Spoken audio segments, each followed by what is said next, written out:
Wexford in Ireland, and today I wanted to make a video about cymbidiums and their care. So I thought I'd start off by filming this cymbidium that I actually have in the house, but it's the one that's in flower at the moment. Let's go in there close and have a look at it. Now this is Cymbidium Hutchings, New Horizon.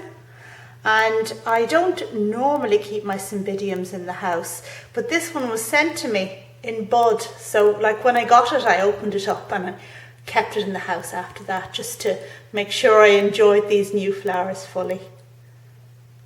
Unfortunately, it had a little accident in transit and half the flower spike broke off. Let's see if we can see that there. See? Broke off at that point.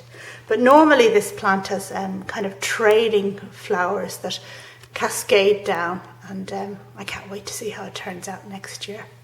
But let's have a look in there up close. And it's really quite lovely, like the petals are green and the sepals are green, and then the lip has these red splodges. Really very attractive. There we go. And it was a complete surprise. I couldn't believe it when I got this parcel in the post again. Really, like my birthday and Christmas all rolled into one. So a million thanks to, well, you know who you are who sent this to me. So there we have it. Cymbidium Hutchings, New Horizon. And here we are with the rest of my cymbidiums out in the greenhouse. Now these cymbidiums live in the greenhouse all year round. They like the temperatures in there. I have a 5-degree minimum in the greenhouse in winter, and that's fine for them. And although conventional wisdom has it that you should put them outside in a sheltered place in summer, I don't have a sheltered place outside, so I leave them in the greenhouse with just a little bit of shading.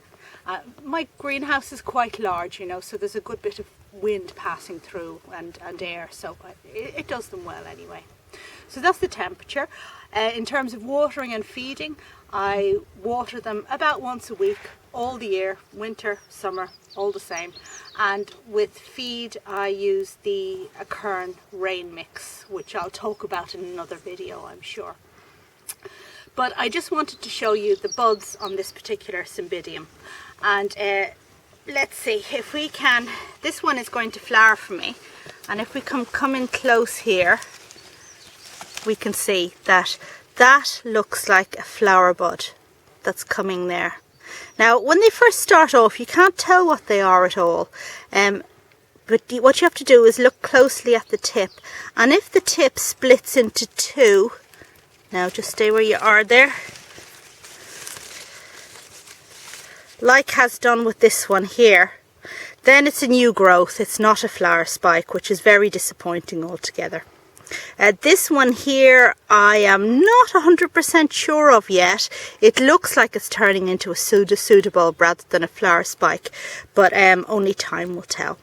It's more difficult to tell with the spikes or new growths that come up from the center of a plant, but once they get going it's fairly easy to tell whether it's a spike or a plant. So this one is definitely going to flower for me, and I'll show it to you later when it comes in. It's a glorious yellow flowered one, even if it's a noad. But I wanted to show you this other plant as well, and point out something that you mustn't do with cymbidiums, and that is you must be really careful when you stake them, because the spikes are really easy to break. And that's what happened with this particular one. I was trying to tie it into the stake and snap. And there was some choice language out of me that week, I can tell you. Anyway, so that's what not to do. And that's all really for cymbidiums. They're quite an easy plant, and if you have a greenhouse then do give them a go. I'm sure they'll do well for you. Otherwise, thanks very much for watching. I hope you enjoyed this video, and if you did then maybe you'll subscribe to me. Bye now.